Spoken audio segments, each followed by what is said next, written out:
In Winterset, Iowa, almost everyone knew each other. Father Harris spent his entire childhood in this town, more like a close-knit community because everyone knew each other. Father Harris was very surprised when he first heard about a little boy who lived nearby. That's right, the boy's name is Bobby. Every few days he comes to me to ask for some food. I think he's about 7 or 8 years old, Mrs. Santiago reported after the Sunday service. We need to help him, don't you think? Does he only need food? The priest inquired. Just food, according to the boy. His mother's sick and she can't work, so Bobby takes care of the food for her. Except when I asked him where their home was, the boy said over there and pointed out around him in an unknown direction. I suspect he has no home, but that's just my guess, the woman replied.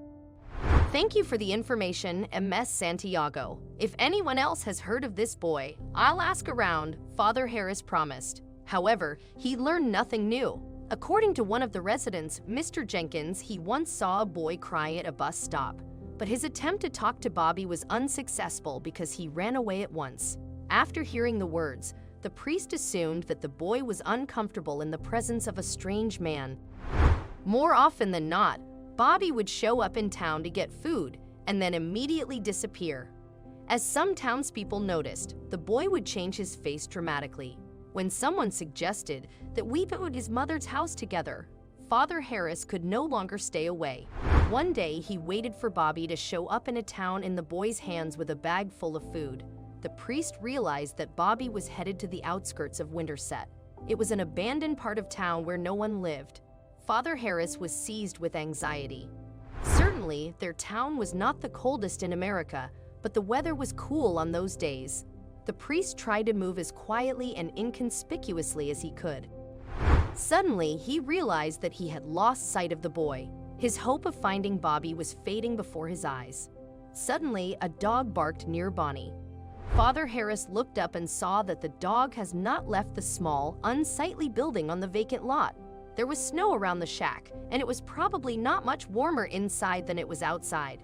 The barking of a dog caught Bobby's attention, and he looked outside to see who it was barking at.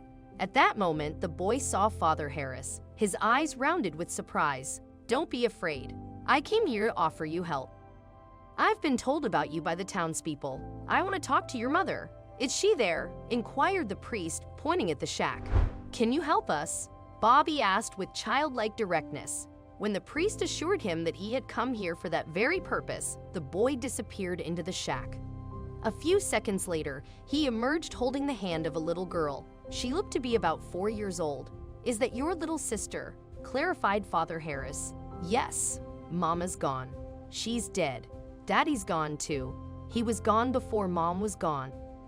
I was afraid my little sister and I might be separated, so we ran away and Sparky helped us, protected us. But we were lucky.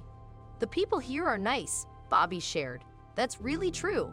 There are wonderful people here, and they care about what happens to you," the priest said, hoping to endear himself to the kids. He petted Sparky, the thoroughbred sheepdog, the children's faithful friend. "We could go on living here. I'll get a job and take care of my little sister," Bobby's voice quavered as he pointed back and forth to the cabin. With a sympathetic sigh, Father Harris replied, "You've shown a lot of concern for your sister, but still, it's not going to be easy for you without help. It's getting colder by the day, and you need to find a better place to live. I can tell you one thing for sure. No one will separate you," the priest said, and Sparky came the girl's gentle voice. "What's your name?" Father Harris addressed her. "Rosie, fine Rosie. I swear Sparky will stay with you. You don't have to worry. After all, she's already a part of your family," the priest reassured the children. "Now let's go to church. You need to eat properly. There will be food for Sparky, too." Tired from his restless nights, Bobby accepted Father Harris's invitation. He smiled approvingly at Rosie, and together they followed the priest. Sparky kept up and ran after them.